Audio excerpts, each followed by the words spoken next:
Welcome to कीमोपेडिया IITR. आज हम start करेंगे केमिकल बॉन्डिंग का लेक्चर 5। ऑलरेडी केमिकल बॉन्डिंग के 4 लेक्चर आ चुके हैं। 4 लेक्चर के अंदर हमने कुछ बेसिक कॉन्सेप्ट्स देखे।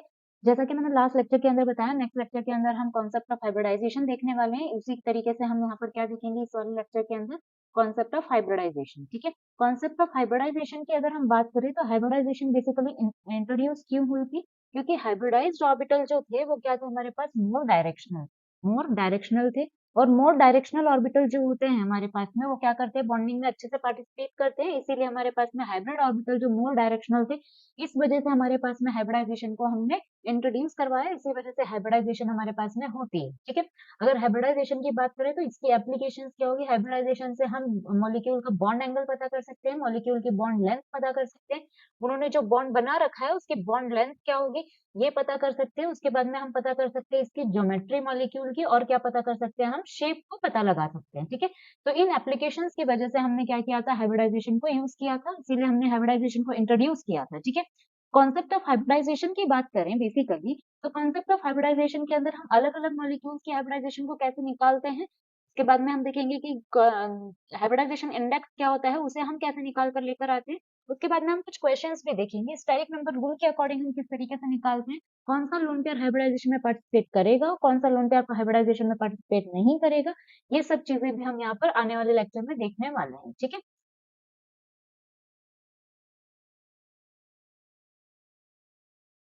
कॉन्सेप्ट ऑफ हाइब्रिडाइजेशन के अंदर अगर हम बात करें तो कॉन्सेप्ट ऑफ हाइब्रिडाइजेशन के अंदर बेसिकली हमारे पास में क्या होता है, डिफरेंट एनर्जी के एटॉमिक ऑर्बिटल्स क्या करते हैं, आपस में मिक्स करते हैं, और सेम एनर्जी के हाइब्रिड ऑर्बिटल्स क्या करते हैं, बनाकर लेकर आते हैं। डिफरेंट एनर्जी के हमारे पास में डिफरेंट एनर्जी के एटॉमिक ऑर्बिटल्स, डिफरेंट एनर्जी के एटॉमिक ऑर्बिटल क्या करते हैं, आपस में मिक्स करते हैं।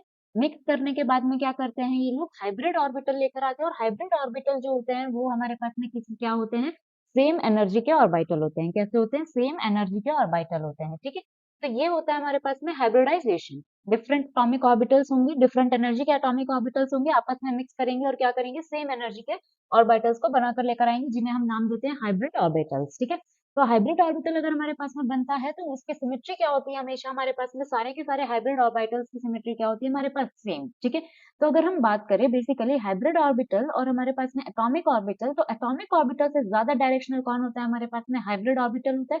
और डायरेक्शनलिटी नेचर की वजह से हम हाइब्रिडाइजेशन को क्या करते हैं, इंट्रोड्यूस करते हैं, क्योंकि हाइब्रिड ऑर्बिटल ज्यादा डायरेक्शनल होता है, इस वजह से हम क्या करते हैं, हाइब्रिडाइजेशन। ठीक है, अगर हम बात करें बेसिकली हाइब्रिडाइजेशन की एप्लीकेशन, या हाइब्रिडाइजेशन से हम मॉलिक्यूल का बॉन्ड एंगल पता कर सकते हैं, बॉन्ड लेंथ पता कर सकते हैं, ज्योमेट्री क्या है उस मॉलिक्यूल की वो पता लगा सकते हैं, और शेप क्या है हमारे पास में मॉलिक्यूल की ये हम पता लगा सकते हैं। ठीक है, ज्योमेट्री और शेप की बात करें तो बेसिकली ज्योमेट्री और शेप में डिफरेंस क्या होता है, ज्योमेट्री और शेप की बात करें तो ज्योमेट्री और शेप में बेसिकली डिफरेंस क्या होता है, ज्योमेट्री हमारे पास में होती है, ज्योमेट्री जो होती है हमारे पास में वो क्या होती है, हमारे पास में रियल ऑब्जर्वेशन नहीं होती, रियल ऑब्जर्वेशन ज्योमेट्री नहीं होती। इसके अंदर हम लोन पेयर को इंक्लूड कर कर हमेशा ज्योमेट्री बताते हैं। लेकिन अगर हम शेप की बात करें तो शेप हमारे पास में क्या होता है, रियल ऑब्जर्वेशन होती है। क्या होता है, रियल ऑब्जर्वेशन, क्योंकि हमारे पास में लोन पेयर हमें कभी दिखाई नहीं देते, हमें सिर्फ क्या दिखाई देते, बॉन्ड पेयर दिखाई देते।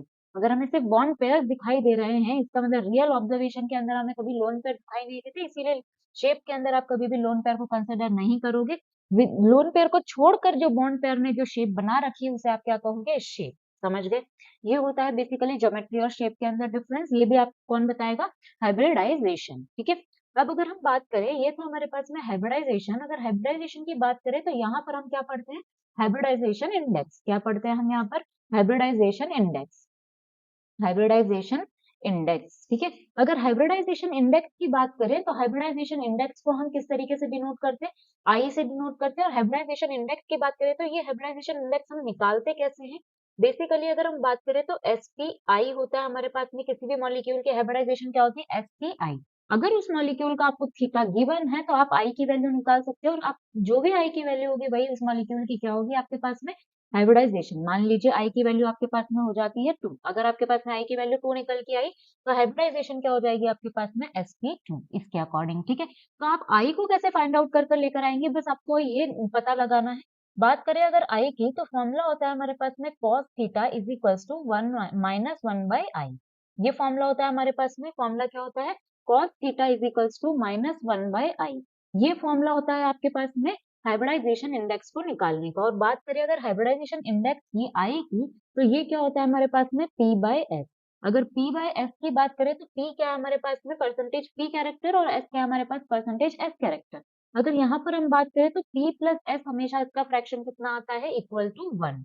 ठीक है, अगर हम बात करें मान लीजिए अगर हमने यहाँ पर वैल्यू पुट की तो हमारे पास में cos थीटा का फॉर्मूला क्या आ सकता है -1 बाय आई की वैल्यू क्या है P by S. P by S अगर ये फ्रैक्शन हम ऊपर लेकर जाएंगे तो फ्रैक्शन क्या हो जाएगा पलट जाएगा, तो हमारे पास में आंसर क्या आ जाएगा -S/P। यही आएगा। इसका मतलब cos थीटा हमारे पास में क्या आ गया -S/P। ये आ गया। अगर cos थीटा हमारे पास में ये आया है तो हमारे पास में फॉर्मूला क्या है P plus S is equals to 1। एक बार मैंने क्या किया S की जगह वैल्यू पुट कर दी, तो S की वैल्यू क्या हो जाएगी यहाँ से S is equals to -1/P। तो यहाँ से क्या आ गया माइनस बाहर, -1/P S की वैल्यू पुट कर दी मैंने डिवाइडेड बाय P। ठीक है, यहाँ से क्या आ गया इस माइनस को यहाँ मल्टीप्लाई किया, क्या हो गया माइनस को 1 से मल्टीप्लाई किया -1, माइनस माइनस क्या हो गया plus P divided by P। तो फाइनल फॉर्मूला आपके पास में क्या आ गया P minus 1 divided by P। ये आ गया आपके पास में cos थीटा। पहला फॉर्मूला आपके पास में क्या आ गया ये। ठीक है, ये है आपके पास में फर्स्ट फॉर्मूला हाइब्रिडाइजेशन इंडेक्स का या फिर cos थीटा निकालने का। ठीक है, अब अगर आप बात करें तो बेसिकली यहाँ पर अगर आपने बात की, मान लीजिए इसकी जगह मैंने क्या लिख दिया cos theta is equals to -1/i था और i क्या था P बाय एस था, तो हमारे पास में क्या आया था -S/P। अब आपने पिछली बार S की वैल्यू पुट की थी, इस बार आप P की वैल्यू पुट कर दीजिए, आपके पास में किसके टर्म्स में आ जाएगा फॉर्मूला S के टर्म्स में आ जाएगा। P plus S is equals to क्या था 1, तो P क्या आ जाएगा आपके पास में 1 माइनस एस। ठीक है, तो minus S divided by 1 minus S. ठीक है, अब क्या हो जाएगा बेसिकली आप क्या कर सकते हैं इस माइनस को नीचे मल्टीप्लाई कर सकते हैं, क्या हो जाएगा -1 माइनस एस हो जाएगा। तो ये क्या हो जाएगा s divided by s minus 1 is equals to cos theta. ये आ गया आपके पास में दूसरा फॉर्मूला cos थीटा को निकालने का या फिर परसेंटेज s कैरेक्टर को निकालने का या परसेंटेज p कैरेक्टर को निकालने का फॉर्मूला आपके पास में आ गया। मान लीजिए आपके पास में थीटा आपको दे दे, मान लीजिए एग्जाम्पल है आपके पास में, एग्जाम्पल है अगर आपको थीटा दे दे 180 डिग्री, अगर आपको थीटा दे दे 180 डिग्री, आपको अगर हाइब्रिडाइजेशन फाइंड आउट कर लेकर आना है तो आपको कहां तक पहुंचना है आई की वैल्यू तक पहुंचना है। आप क्या करेंगे cos theta is equals to -1/i, -1/i। ठीक है, आपको हाइब्रिडाइजेशन फाइंड आउट कर लेकर आना है, हाइब्रिडाइजेशन आपको निकालनी है।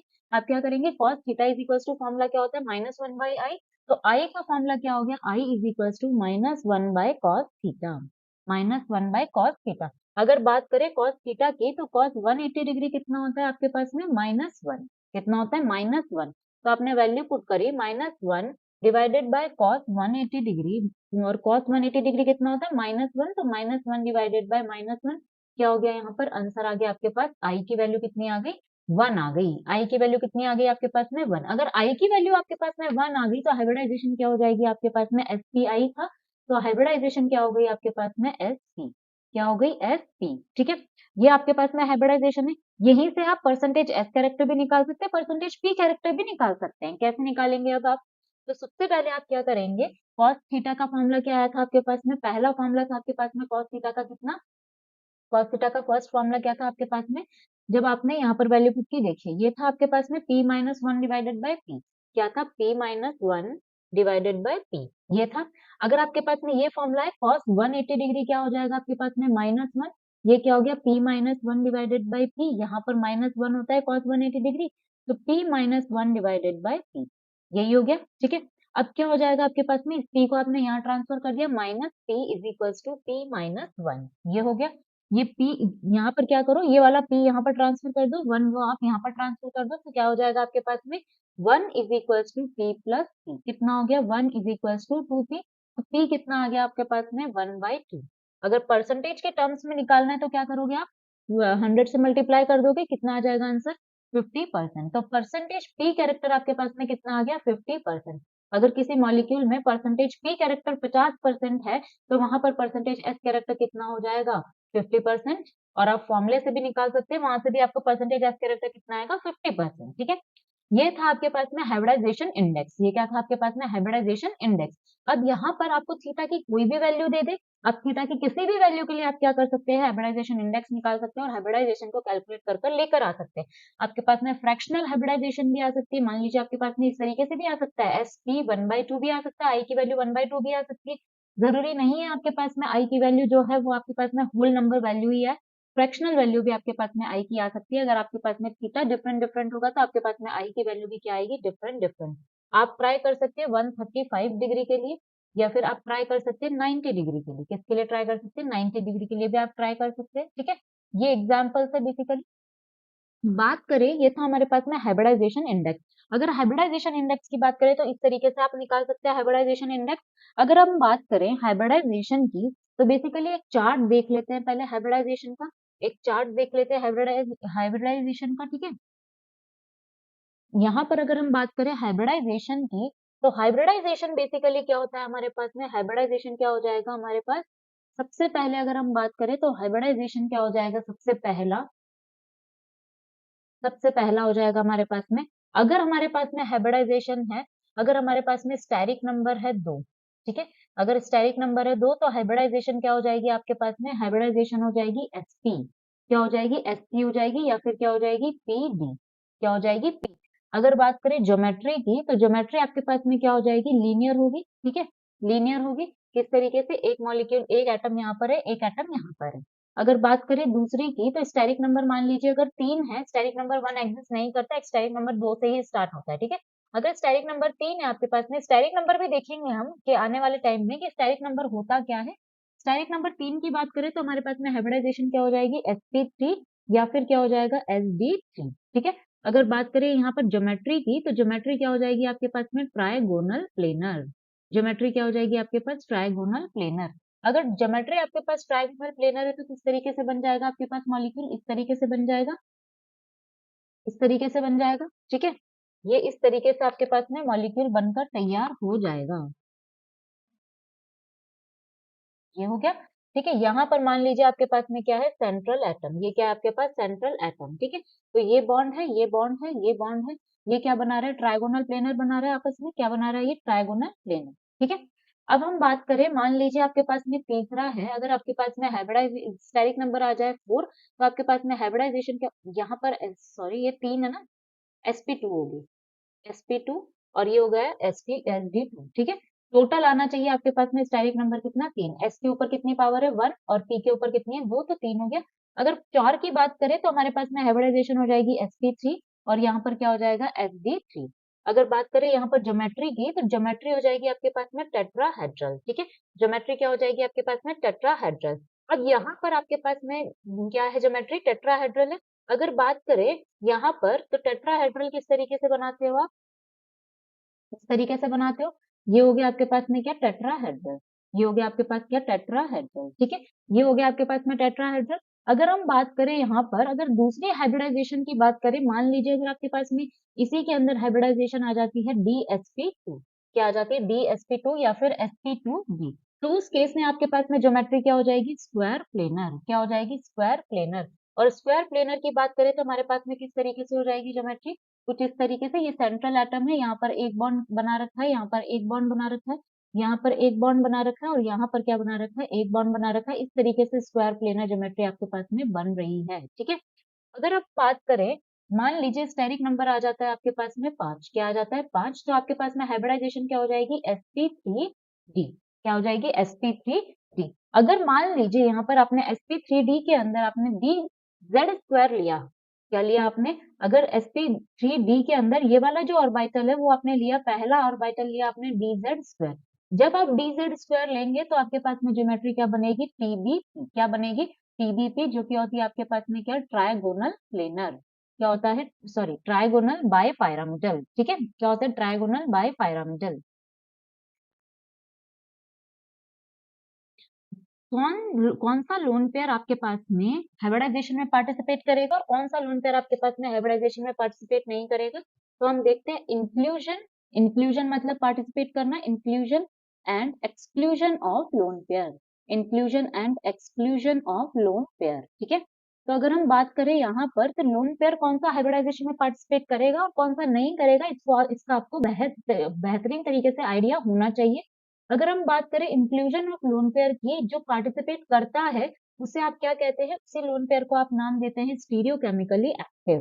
क्या नाम देते हैं, stereo chemically active lone pair. ठीक है, अगर हम बात करें एक्सक्लूजन वाले की, तो यहाँ पर इस वाले लोन पेयर को आप नाम देते हैं स्टीरियोकेमिकली इनएक्टिव। क्या नाम देते हैं? Stereochemically inactive lone pair. ठीक है, अब हम बात करें आपको कैसे पता लगाना है। ठीक है, कैसे पता लगाना है? अब आपके पास में मान लीजिए मैंने पहला एग्जाम्पल लिया आपके सामने अमोनिया का, एग्जाम्पल लिया मैंने अमोनिया का। तो अगर अमोनिया की बात करें तो अमोनिया के अंदर क्या होगा बेसिकली, अगर अमोनिया की बात करें तो अमोनिया हमारे पास में 3 हाइड्रोजन प्रेजेंट है और एक लोन पेयर प्रेजेंट है। इस तरीके से मान लीजिए नाइट्रोजन के हमारे पास में ग्राउंड स्टेट कॉन्फ़िगरेशन क्या होती है, 2s2 और क्या होता है 2p3, यही होता है 2p3। इस तरीके से प्रेजेंट है। एक हाइड्रोजन ने यहाँ बॉन्ड बना रखा है, एक हाइड्रोजन ने यहाँ पे बना रखा है, एक हाइड्रोजन ने यहाँ पे बना रखा है। ठीक है, एक लोन पेयर प्रेजेंट है और 3 हाइड्रोजन ने बॉन्ड बना रखे हैं, सिग्मा बॉन्ड्स। ठीक है, अब हम बात करें तो यहाँ पर हमारे पास में नाइट्रोजन क्या है आपके पास में इस तरीके से प्रेजेंट है, ये हाइड्रोजन, ये हाइड्रोजन और ये हाइड्रोजन। सेकेंड पीरियड का एलिमेंट है हमारे पास में नाइट्रोजन, सेकेंड पीरियड का एलिमेंट है ना। तो नाइट्रोजन जब हमारे पास सेकेंड पीरियड का एलिमेंट है, इसका मतलब हमारे पास में नाइट्रोजन की जो साइज है वो क्या है, छोटी। नाइट्रोजन की साइज क्या है हमारे पास में, छोटी। अगर नाइट्रोजन की साइज हमारे पास में छोटी है, इसका मतलब क्या हो जाएगा हमारे पास में, ये जो हाइड्रोजन हमारे पास में प्रेजेंट है, इन हाइड्रोजन के बीच में कितना बॉन्ड है, 90 डिग्री का बॉन्ड है।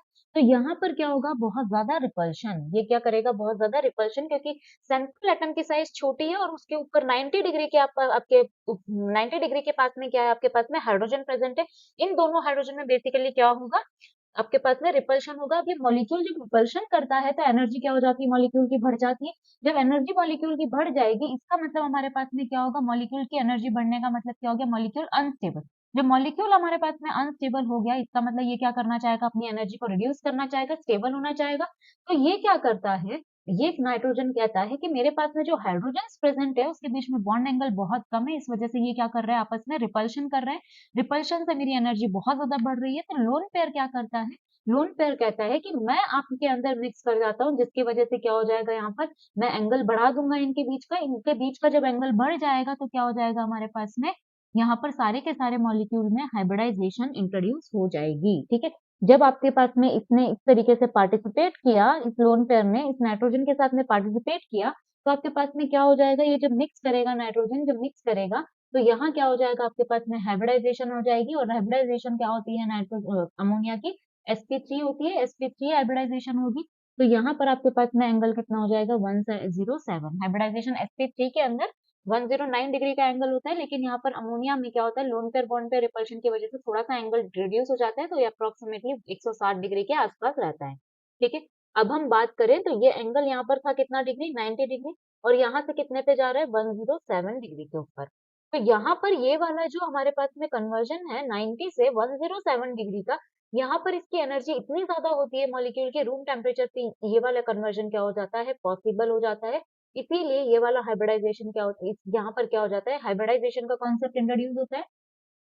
और यहाँ पर हाइब्रिडाइजेशन क्या हो जाती है इसकी, sp3। ठीक है, अगर हम बात करें इस लोन पेयर की, तो इस लोन पेयर को अब आप क्या नाम दोगे, ये कैसा लोन पेयर है, स्टीरियोकेमिकली एक्टिव लोन पेयर। ऐसे लोन पेयर को आपने क्या नाम दिया, स्टीरियोकेमिकली एक्टिव लोन पेयर। ठीक है, जब ये स्टीरियोकेमिकली एक्टिव लोन पेयर है तो इसने क्या किया, पार्टिसिपेट किया हाइब्रिडाइजेशन में। जब हाइब्रिडाइजेशन में पार्टिसिपेट किया तो इनके बीच में जो बॉन्ड एंगल कम था उसको क्या कर दिया, इसने बढ़ा दिया। बॉन्ड एंगल के बढ़ाने से अब जो इस हाइड्रोजन हाइड्रोजन के बीच में रिपल्शन है वो क्या हो जाएगा, कम हो जाएगा। रिपल्शन कम हो जाएगा तो हमारे पास में मॉलिक्यूल की एनर्जी डिक्रीज हो जाएगी। मॉलिक्यूल की एनर्जी डिक्रीज हो जाएगी तो मॉलिक्यूल कैसा हो जाएगा, स्टेबल। ठीक है, अब हम बात करें, मान लीजिए हमारे पास में क्या है, इस बार एग्जाम्पल है पीएच3 की। पीएच3 का, पीएच3 की बात करें तो इसकी जो वैलेंस शेल इलेक्ट्रॉनिक कॉन्फ़िगरेशन होती है वो क्या होती है, 3s2 3p2, यही होता है। 3s2 की बात करें और 3p3 की बात करें तो कुछ इस तरीके से दिखाई देगा आपके पास में, इस तरीके से होगा। अगर अब हम बात करें तो ये है हमारे पास में पीएच3। तो यहाँ पर क्या किया, एक हाइड्रोजन ने बॉन्ड बनाया, एक हाइड्रोजन ने बॉन्ड बनाया, एक हाइड्रोजन ने इस तरीके से बॉन्ड बना दिया। ठीक है, अब हम बात करें तो यहाँ पर एक लोन पेयर है और 3 हाइड्रोजन ने बॉन्ड बना रखा है। अब ये जो फॉस्फोरस है वो कौन से पीरियड का एलिमेंट है, थर्ड पीरियड का एलिमेंट है।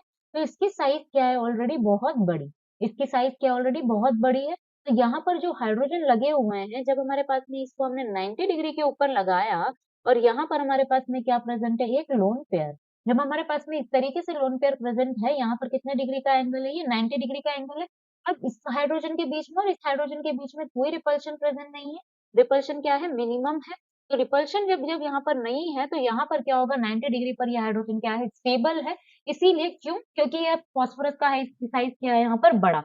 जब ये फास्फोरस का साइज यहाँ पर बड़ा है तो यहाँ पर कोई रिपल्शन क्रिएट नहीं हो रहा, इसीलिए ये लोन पेयर क्या नहीं करेगा, मिक्सिंग में पार्टिसिपेट नहीं करेगा। अगर ये मिक्सिंग में पार्टिसिपेट नहीं करेगा तो ऐसे ही लोन पेयर को आपने क्या नाम दिया, stereochemically inactive lone pair, stereochemically inactive lone pair, stereochemically inactive lone pair. ठीक है, अगर ये स्टीरियोकेमिकली इनएक्टिव लोन पेयर है, इसका मतलब क्या हो जाएगा, यहाँ पर ये मिक्सिंग नहीं करेगा। मिक्सिंग नहीं करेगा तो यहाँ कोई हाइब्रिडाइजेशन नहीं होगी, यहाँ कोई भी हाइब्रिडाइजेशन नहीं होगी। अगर हाइब्रिडाइजेशन नहीं होगी तो मतलब पीएच3 की हाइब्रिडाइजेशन जो आपके पास में कुछ मतलब कुछ भी ऐसे जो नॉर्मल सी बुक होती है उसके अंदर अगर आपको हाइब्रिडाइजेशन दिखाई देती है तो यहाँ पर कोई हाइब्रिडाइजेशन नहीं होती। स्टैंडर्ड बुक्स के अंदर, फॉरेन ऑथर्स की बुक्स के अंदर अगर आप देखेंगे तो पीएच3 की कोई हाइब्रिडाइजेशन दिखाई आपको नहीं देगी।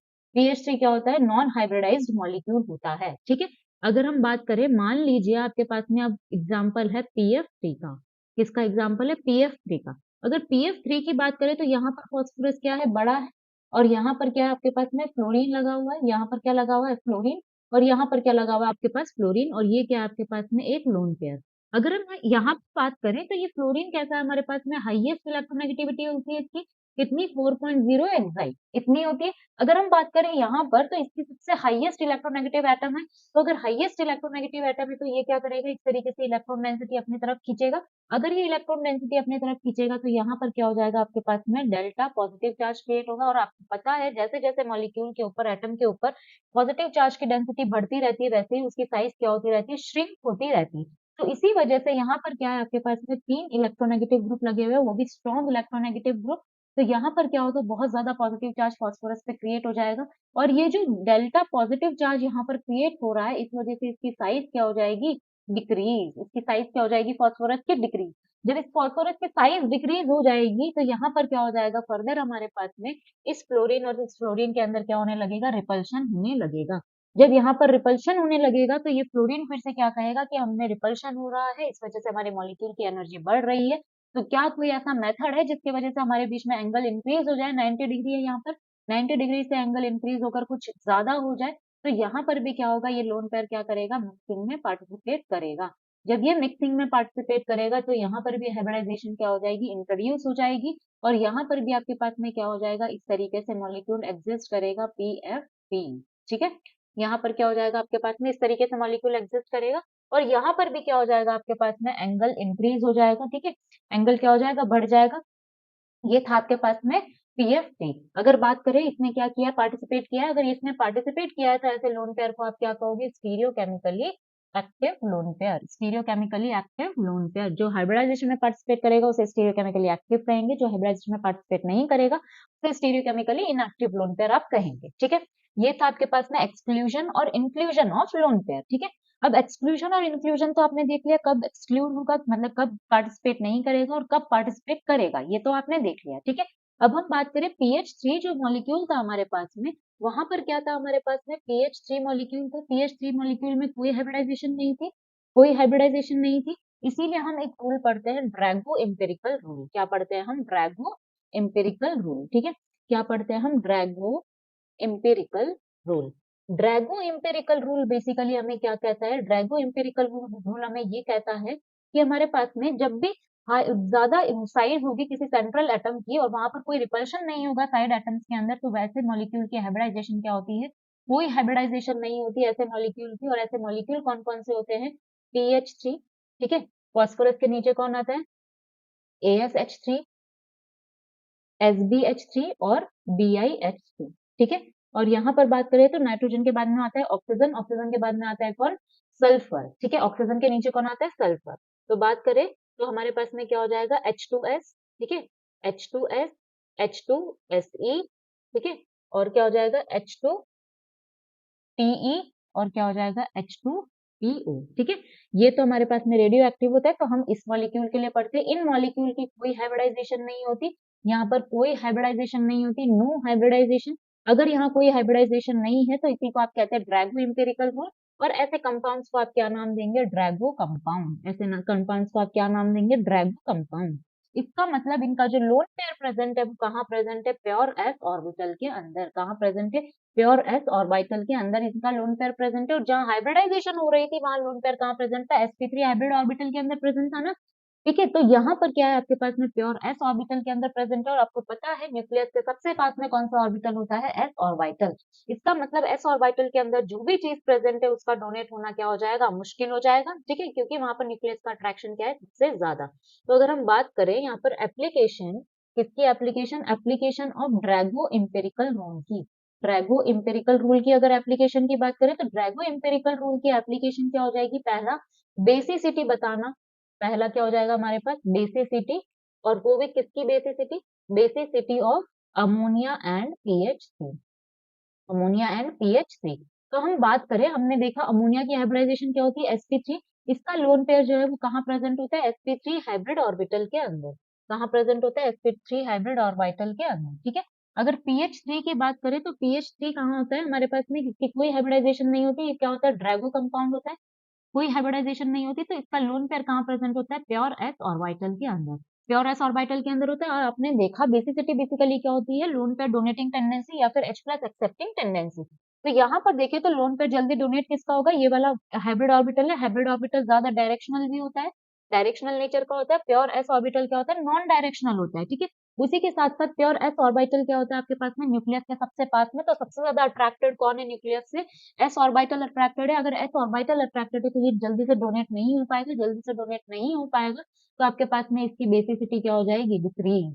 इसकी बेसिसिटी क्या हो जाएगी, डिक्रीज हो जाएगी। और इसकी बेसिसिटी क्या हो जाएगी आपके पास में, इंक्रीज। ठीक है, तो अगर बेसिसिटी की हम बात करें तो बेसिसिटी हमारे पास में ज्यादा किसकी हो जाएगी, बेसिसिटी की बात करें पीएच3 और एनएच3 के अंदर बेसिसिटी ज्यादा किसकी हो जाएगी, अमोनिया की हो जाएगी। किसके कंपैरिजन में, पीएच3 के कंपैरिजन में।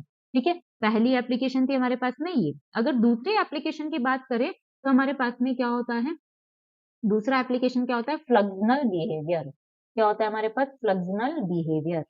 अगर फ्लक्सनल बिहेवियर की बात करें तो फ्लक्सनल बिहेवियर बेसिकली हमारे पास क्या होता है, फ्लक्सनल बिहेवियर ऑफ अमोनिया। ठीक है, तो हम अमोनिया की बात करें तो अमोनिया बेसिकली हमारे पास में क्या होता है, sp3 हाइब्रिड होता है। sp3 हाइब्रिडाइजेशन होती है। अमोनिया किस तरीके से एग्जिस्ट करता है, इस तरीके से आपके पास में एग्जिस्ट करता है। यहाँ पर क्या होता है, एक लोन पेयर। अब हम बात करें तो बेसिकली यहाँ पर कितना डिग्री का एंगल होता है, 160 डिग्री का एंगल होता है। यहाँ पर क्या करता है ये लोन पेयर क्या करता है, न्यूक्लियस के पास आने की कोशिश करता है। न्यूक्लियस के जब ये पास आने लगेगा तो क्या करेगा, एक इंटरमीडिएट स्टेट बनेगी। जब आपके पास में क्या बनेगा, ये तीनों हाइड्रोजन किस प्लेन में हो जाएंगे, ट्रायगोनल प्लेनर हो जाएंगे, प्लेनर स्ट्रक्चर बना लेंगे।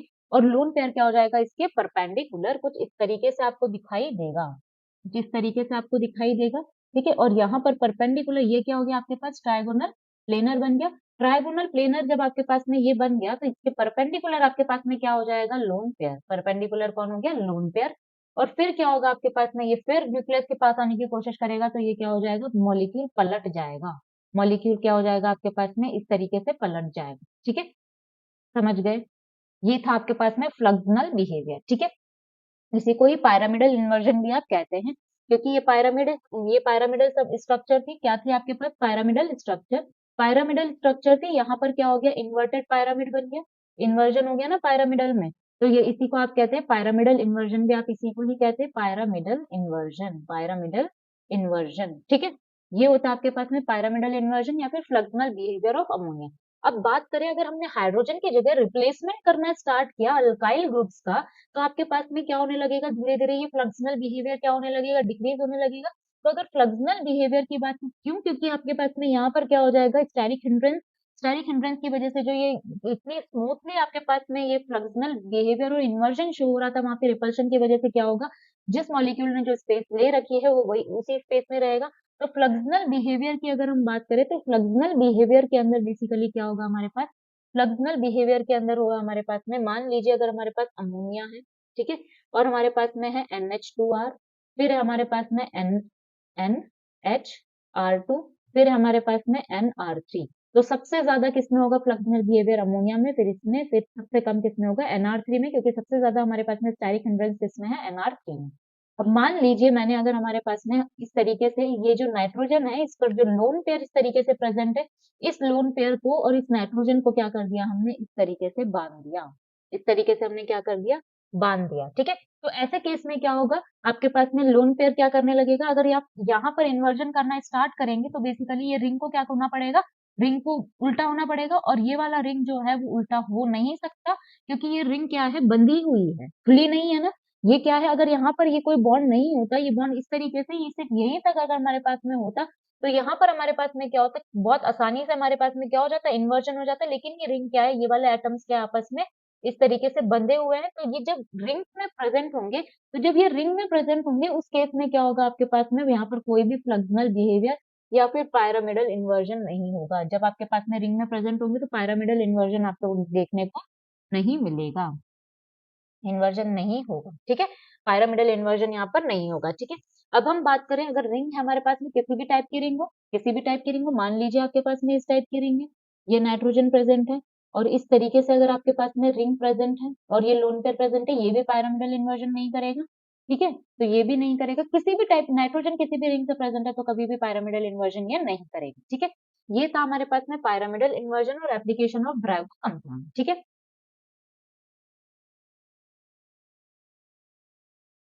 हम देखते हैं सबसे इंपॉर्टेंट चीज जो हमारे सबसे ज्यादा काम की है, ठीक है। अब हम देखते हैं बेसिकली स्टैरिक नंबर रूल, ठीक है। क्या देखेंगे हम, asterisk number rule. Asterisk number rule basically हमें क्या बताता है, ये आपको क्या बताता है, इलेक्ट्रॉनिक ज्योमेट्री और शेप के बारे में आपको आइडिया देता है, किसके बारे में, ज्योमेट्री और शेप के बारे में बताता है। अगर स्टैरिक नंबर रूल की बात करें बेसिकली, तो स्टैरिक नंबर आपको निकालना होता है मॉलिक्यूल का, स्टैरिक नंबर कैसे निकालेंगे, फॉर्मूला होता है आपके पास में 1/2 मल्टीप्लाई एम सी, ठीक है, मल्टीप्लाई बाय एम। एम क्या होता है आपके पास में, नंबर ऑफ मोनोवेलेंट एटम, ठीक है, नंबर ऑफ मोनोवेलेंट एटम। या फिर आप लिख सकते हैं, सबसे पहले आपको क्या करना है, यहाँ पर valence number of valence shell electron count करने हैं, वी करोगे, वी क्या आपके पास में वैलेंस शेल, उस सेंट्रल एटम के वैलेंस शेल में कितने इलेक्ट्रॉन है, ठीक है, उसमें ऐड करोगे आप क्या, नंबर ऑफ मोनोवेलेंट एटम, उसमें से माइनस करोगे कैटायनिक चार्ज और ऐड करोगे एनायनिक चार्ज को। अगर बात करें वी, तो ये क्या था हमारे पास, number of valence shell electron, number of valence shell electron, ठीक है। वैलेंस शेल इलेक्ट्रॉन, अगर हम बात करें एम की, तो number of monovalent atom. Monovalent atom क्या होता है, जो कितनी वैलेंसी शो करता है, सिर्फ एक बॉन्ड बनाता है, ठीक है, मोनोवेलेंट, मोनोवेलेंट एटम, ठीक है। अगर हम बात करें सी की, तो सी होता है हमारे पास में नंबर ऑफ कैटायनिक चार्ज, उसके ऊपर कितना पॉजिटिव चार्ज प्रेजेंट है, सिर्फ वही चार्ज आपको कंसिडर नहीं करना, सिर्फ आपको क्या लेना है, मैग्नीट्यूड, ठीक है, कैटायनिक चार्ज। और बात करें ए की, तो ए होता है हमारे पास में नंबर ऑफ एनायनिक चार्ज, क्या होता है, नंबर ऑफ एनायनिक चार्ज, ठीक है, ये होता है आपके पास में। अब आपको ये स्टेरिक नंबर कैलकुलेट करना है, हर मॉलिक्यूल के आप बारे में आप बता सकते हैं। अगर बात करें चार्ट की, तो सबसे पहले आपको चार्ट देखना है, स्टेरिक नंबर स्टार्ट होता है हमेशा 2 से, ठीक है, एक स्टेरिक नंबर कभी भी एग्जिस्ट नहीं करता। स्टेरिक नंबर देखेंगे, स्टेरिक नंबर के अकॉर्डिंग आप हाइब्रिडाइजेशन देखेंगे, उसके बाद में आप देखेंगे ज्योमेट्री, ठीक है, इस तरीके से आप देखेंगे। अब बात करें अगर हाइब्रिडाइजेशन की और स्टेरिक नंबर की, मान लीजिए हमारे पास में स्टेरिक नंबर है 2, अगर स्टेरिक नंबर 2 होता है तो आपके पास में हाइब्रिडाइजेशन क्या होगी, या तो एसपी होगी या फिर क्या होगी, पीडी। वहीं पे ज्योमेट्री आपके पास में क्या होगी, लीनियर, ज्योमेट्री आपके पास में क्या होगी, लीनियर। और लीनियर कैसे होते हैं आपके पास में, इस तरीके से बनाते हैं आप, ठीक है। अगर बात करें यहाँ पर स्टेरिक नंबर 3 की, तो स्टेरिक नंबर 3 बेसिकली आपके पास में क्या होगा, हाइब्रिडाइजेशन क्या होगी यहाँ पर, sp2 या फिर क्या होगी आपके पास sd2, क्या होगी, sd2, ठीक है, या तो sp2 होगी या फिर क्या होगी, sd2। तो इसमें क्या होगा आपके पास में, ज्योमेट्री क्या होगी, ट्राइगोनल प्लेनर, क्या होगी, ट्राइगोनल प्लेनर। ट्राइगोनल प्लेनर की बात करें तो बेसिकली मान लीजिए ये हमारे पास सेंट्रल एटम है, ये हमारे पास में एक एटम है, ये हमारे पास में दूसरा एटम है, ये हमारे पास में तीसरा एटम है, ये क्या बना रहा है आपस में, ट्राइगोनल प्लेनर बना रहे हैं, ठीक है। इसके बाद में अगर हम बात करें, मान लीजिए हमारे पास में स्टेरिक नंबर है 4, अगर हमारे पास स्टेरिक नंबर 4 है तो हाइब्रिडाइजेशन क्या हो सकती है, sp3 हो सकती है या फिर क्या हो सकती है, sd3। यहाँ पर हमारे पास में अगर हाइब्रिडाइजेशन होगी पहली sp3 या फिर sd3, तो आपके पास में ज्योमेट्री हो जाएगी टेट्राहेड्रल। और टेट्राहेड्रल आप कैसे बनाते हैं, इस तरीके से आप टेट्राहेड्रल बनाते हैं, ये एक एटम, दूसरा साइड एटम, तीसरा साइड एटम, ये क्या हो गया आपके पास में, चौथा साइड एटम, ठीक है। अगर टेट्राहेड्रल हमारे पास ये होता है। अगर हम बात करें स्टेरिक नंबर 4 में ही, तो दूसरी हाइब्रिडाइजेशन की बात करें, तो दूसरी हाइब्रिडाइजेशन होती है यहाँ पर DsP2 भी हो सकता है या फिर sp2b भी हो सकता है। तो यहाँ पर जब आपके पास में ये हाइब्रिडाइजेशन होगी तो आपके पास में क्या हो जाएगा, स्क्वायर प्लेनर, क्या हो जाएगा, स्क्वायर प्लेनर। अगर आपके पास में ये स्क्वायर प्लेनर है तो आपके पास में किस तरीके से बनेगा, ये सेंट्रल एटम है, ये एक साइड एटम, ये एक साइड एटम, ये एक साइड एटम और ये क्या हो जाएगा आपका एक साइड एटम। ये क्या बना रहा है, स्क्वायर प्लेनर स्ट्रक्चर। क्या बना रहा है ये, स्क्वायर प्लेनर स्ट्रक्चर। ठीक है, ठीक है, इतना समझ आया। अब चलते हैं आप 5 पे, स्टेरिक नंबर 5 पे। अगर स्टेरिक नंबर 5 की बात करें तो हाइब्रिडाइजेशन आपकी हो जाएगी sp3d। अब यहाँ पर d ऑर्बिटल दो यूज कर सकते हैं हम। एक हम यूज कर सकते हैं dz स्क्वायर, दूसरा हम यूज कर सकते हैं dz square minus x square. ठीक है, क्या कर सकते हैं, dz square minus x square कर सकते हैं। यहाँ पर हमने सबसे पहले यूज किया dz स्क्वायर। जब हम dz स्क्वायर यूज करेंगे तो हमारे पास में ज्योमेट्री बनेगी क्या, trigonal bipyramidal, trigonal bipyramidal, bipyramidal. Trigonal bipyramidal हमारे पास में बन गया, इसी को हम कहते हैं टीबीपी, शॉर्ट में क्या कहते हैं, टीबीपी। टीबीपी की बात करें तो ये हमारे पास सेंट्रल एटम एक बनेगा ट्रायगोनल प्लेनर। ये बन गया आपके पास में ट्रायगोनल प्लेनर, ये आपके पास ट्रायगोनल प्लेनर। ठीक है, अब आप क्या करेंगे, बाय पायरामिड बनाना है। ये आपके पास में सेंट्रल एटम, यहाँ पर एक आपने एटम लगा दिया, यहाँ पर आपने क्या कर दिया, एक और एटम लगा दिया। ये क्या बन गया आपके पास में, पायरामिड। ये क्या बन गया आपके पास में, पायरामिड, इस तरीके से। ठीक है, इस तरीके से पायरामिड बन गया। ठीक है, अब आपको क्या करना है, मान लीजिए आपने यहाँ पर लिया दूसरा ऑर्बिटल, आप क्या ले सकते हैं, dz square minus x square. जब आपने ये लिया तो आपके पास में क्या हो जाएगी, आपके पास में शेप क्या बनेगी यहाँ पर, स्क्वायर पायरामिडल, स्क्वायर पायरामिडल।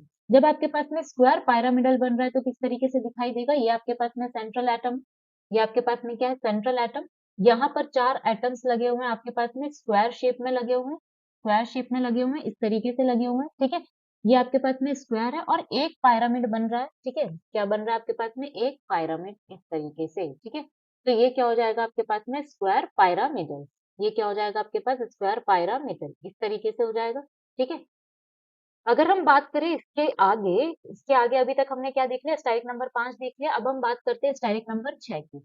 अगर हम स्टेरिक नंबर 6 की बात करें तो स्टेरिक नंबर 6 के अंदर बेसिकली क्या होगा हमारे पास में, स्टेरिक नंबर अगर हमारे पास में 6 है तो हाइब्रिडाइजेशन हो जाएगी हमारे पास में sp3d2।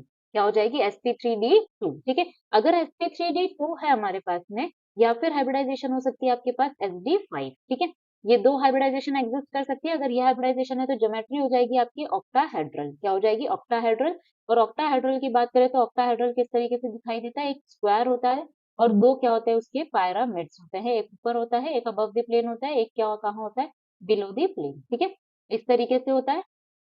ये हो गया आपका एक अबव द प्लेन, एक क्या हो गया आपके पास, बिलो द प्लेन। ठीक है, तो इस तरीके से आपके पास में ऑक्टाहेड्रल बनता है। और सबसे ज्यादा सिमेट्रिक स्ट्रक्चर कौन सा होता है, ऑक्टाहेड्रल।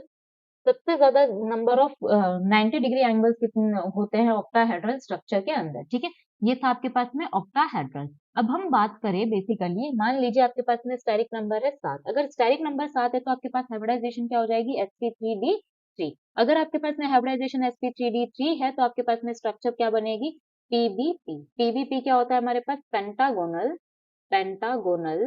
ठीक है, bipyramidal, pentagonal bipyramidal. ठीक है, बाय पायरामीटर। ठीक है, ये आपके पास में। ठीक है, अब हमारे पास में अगर हम स्ट्रक्चर की बात करें तो बेसिकली स्ट्रक्चर क्या हो जाएगी हमारे पास में, यहाँ पर स्ट्रक्चर क्या हो जाएगी, इस तरीके से बनेगी।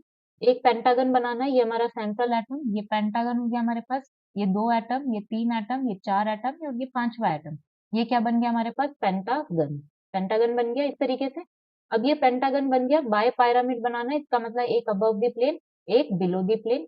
ये हो गया आपके पास में कुछ इस तरीके से एटम्स हो गए। ठीक है, इसको थोड़ा सा अच्छे से बना लेते हैं। यहाँ पर क्या है, सेंट्रल एटम से अटैच्ड है, इस तरीके से।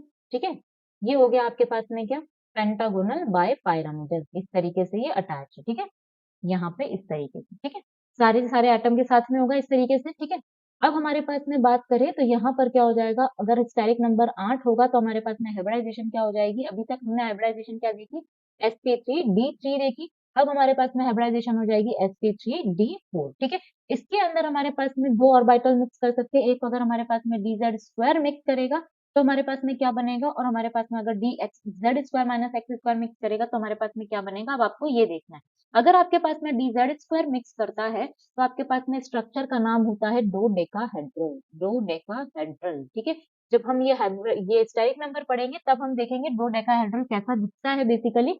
अगर हम बात करें यहाँ पर, तो अगर आपने यूज किया dz square minus x square तो यहाँ पर आपके पास में क्या हो जाएगा, अगर आपने ये ऑर्बिटल यूज किया तो आपके पास में स्ट्रक्चर कैसा हो जाएगा, square anti prismatic, square anti prismatic. ठीक है, ये भी देखेंगे हम, इसका स्ट्रक्चर कैसा दिखाई देता है आपको जब हम स्टेरिक नंबर 8 पढ़ेंगे। ठीक है, ये था हमारे पास में हाइब्रिडाइजेशन का chart.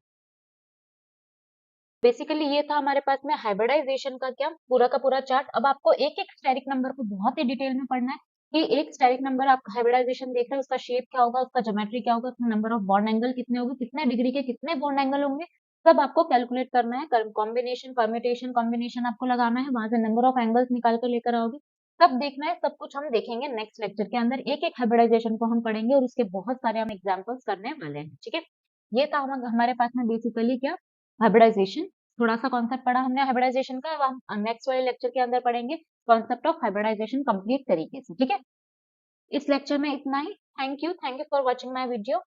If you like my content please do like share and subscribe my channel.